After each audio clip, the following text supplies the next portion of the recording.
Welcome to the Deep Dive. Today, we're tackling a really hot topic, the Taiwan housing market here in 2025. That's right. You shared some fascinating YouTube discussions with us. We've got financial experts, real estate pros, people really seeing things unfold. Yeah, good mix. And our mission really is to cut through all that noise and pull out the key insights. What's actually happening and, what could it mean for you? Absolutely. We've got three main sources we're digging into today. First, there's a Momo TV Oni channel discussion. Some sharp minds there talking 2025 prices, economic signs, potential shifts. Oh, okay. Then a really detailed analysis from Super Real Estate Academy, Zach. He's looking at that big drop in pre-sale deals, the rise of the secondhand market, which is interesting, Yeah. and also touching on global factors and rental market issues, too. Got it. And the third? The third is a decorator Xiaowulong discussion. Real estate professionals talking about, well, the possibility of a, say, 20% price drop, why the market's cooling, and even some negotiation tips. Okay, great. So let's unpack this because, like me, I'm sure you want to really get a solid grip on things, get those aha moments without feeling totally swamped, right? Exactly. Quick but thorough. So what's the big headline? What's jumping out from all these different perspectives? Well, the really consistent theme across all three sources, actually, is that the Taiwan housing market is definitely slowing down in 2025. It's cooling off. Cooling off. How so? The main BTV discussion mentions, fewer transactions happening and prices starting to edge down slowly. They're suggesting this long economic upswing might be, well, running out of steam a bit. Okay, a general slowdown. But the Super Real Estate Academy report put some hard numbers on it, and this is quite striking. They found a massive 64% drop year-on-year in pre-sale housing transactions just in the first 2 months of 2025. Whoa, 64%. That's huge. That's not just cooling, that's a real slam on the brakes. It really is. It's a very substantial contraction. Are we seeing that everywhere or is it concentrated? Good question. The report breaks it down. Taichung saw a huge 79% drop in those pre-sales. 79. Yeah. Kaohsiung was down 76%, New Taipei City down 54%. The interesting outlier is Taipei City, it only saw an 11% decrease, much more stable, relatively speaking. Okay, so big regional differences there. That's key. Definitely. And the folks on Decorator Xiaolong, they back this up too. They mentioned noticing a clear downturn starting late last year, late 2024, and carrying into early 2025. So yeah, that strong upward push we saw before, it seems to have really faded. But then, this is where it gets kind of counterintuitive, isn't it? The Super Real Estate Academy report also talks about a surge in secondhand home sales, Yeah. especially in Taipei. Exactly. It's a really interesting twist. While pre-sales are plummeting, the secondhand market, particularly in Taipei, is seeing a lot more activity. What's driving that? The report points out that over 54% of deals in Taipei are now for homes older than 30 years. Over half. Wow. Yeah, and compare that to 2015 when it was more like 32%. So a big shift. Why? Well, a few things. There's not much new construction happening right in Taipei City. Right, space is tight. And the prices for new places are just astronomical, out of reach for many first-time buyers. But it seems it's not just about price. People are choosing location, established neighborhoods, convenience, Yeah. over having something brand new. So location, location, location still holds true, even if the building's got a few more years on it. Makes sense in a city like Taipei. Absolutely. It suggests maybe a bit of a shift in what buyers prioritize in dense urban areas. Okay, let's go back to those regional differences in pricing. Are prices dropping evenly, or is it more patchy? Definitely patchy. The Memomo TV experts were quite specific. They warned about areas that saw really rapid price jumps recently. Like where? They specifically called out those 5 districts up in North Kaohsiung: Nanzi, Zuing, Chaotu, Gangshan, Lushu. The places that boomed after the TSMC expansion announcement back in 2021. Precisely. Their point is, what goes up fast can sometimes correct, or at least flatten out. They also advised caution on buying in very newly developed areas, say, less than 10 years old. Why is that? They might feel more pressure from central bank policies aimed at cooling speculation. Sometimes those newer areas where maybe initial investment costs were higher feel the squeeze first. Interesting. So areas that rode a specific wave of news might be seeing a pullback now. Seems likely. And the decorator Zhao Wulong discussion actually gave a concrete example. Oh, yeah. They mentioned a pre-sale unit in Beitun, Taichung. Apparently, the asking price went from somewhere in the 600,000s NTD per ping down to the 500,000s. Okay, so tangible evidence of softening in some spots. Yes, But they also made an important distinction. While you might find some wiggle room, maybe some hidden discounts like an interior design package thrown in on those pre-sale units, Uh-huh. sellers in the secondhand market, they seem to be holding their ground more, not budging as much on price. They maybe don't have the same pressure to sell quickly. Right. Individual homeowners versus developers with lots of inventory. Makes sense. Okay, let's zoom out a bit. The bigger economic picture.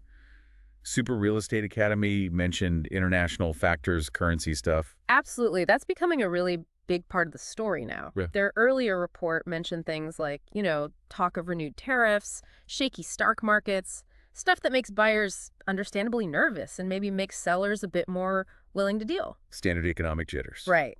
But the latest report, the one from May 6th, brings in a huge new factor, the new Taiwan dollar. It's been getting really strong really fast. Yeah, the NTD has been climbing.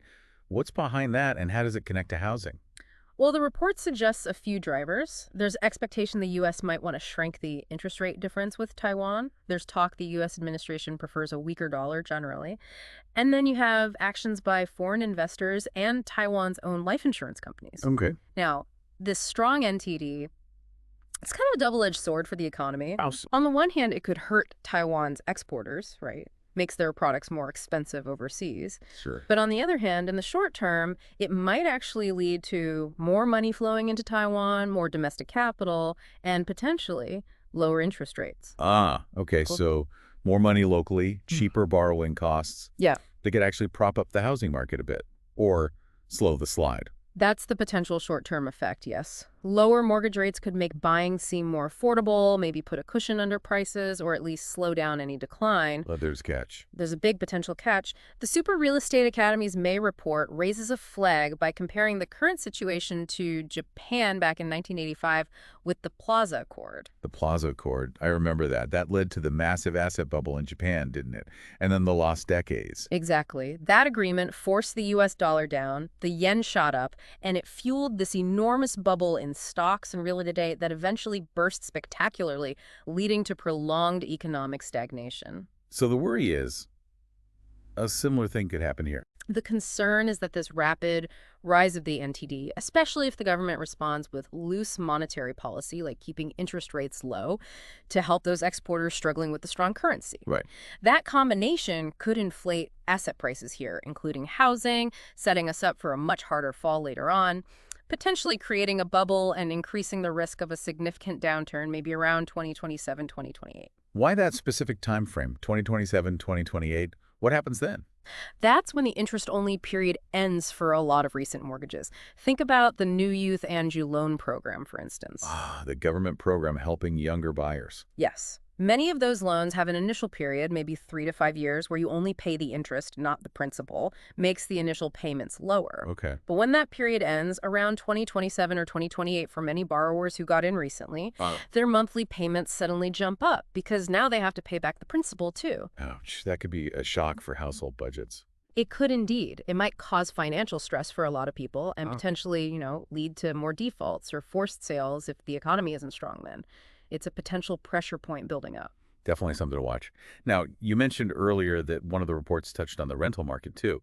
How does that fit in? Yeah, the earlier Super Real Estate Academy report used this anecdote about a landlord trying to basically double the rent on a successful little rice ball shop. Wow. It was used to illustrate how, well, unstable the rental market can be for tenants in Taiwan.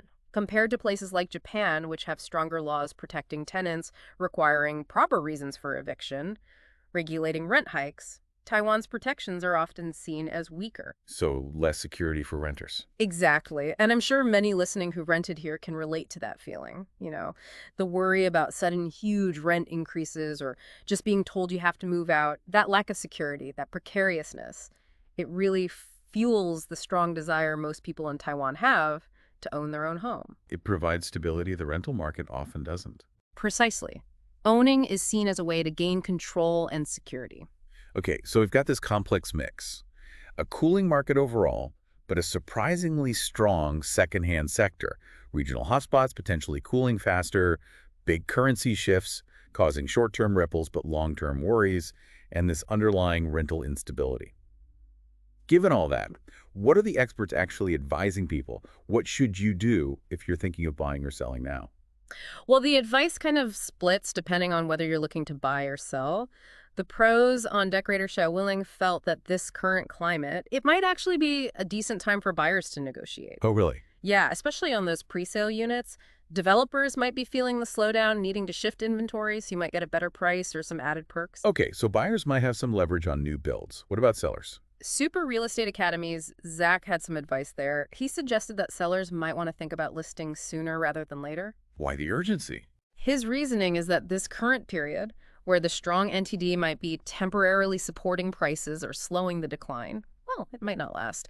He seems to think a more significant downturn could still be coming, so selling now might be better than waiting. Get out while the getting's okay, potentially. Kind of, yeah. Oh. That seems to be his perspective. And for buyers who are maybe still hesitant watching all this unfold. For buyers, Zach recommends keeping a really close eye on two things: the NTD exchange rate, because of the impacts we discussed, and the overall transaction volumes, are they picking up or continuing to fall? Okay.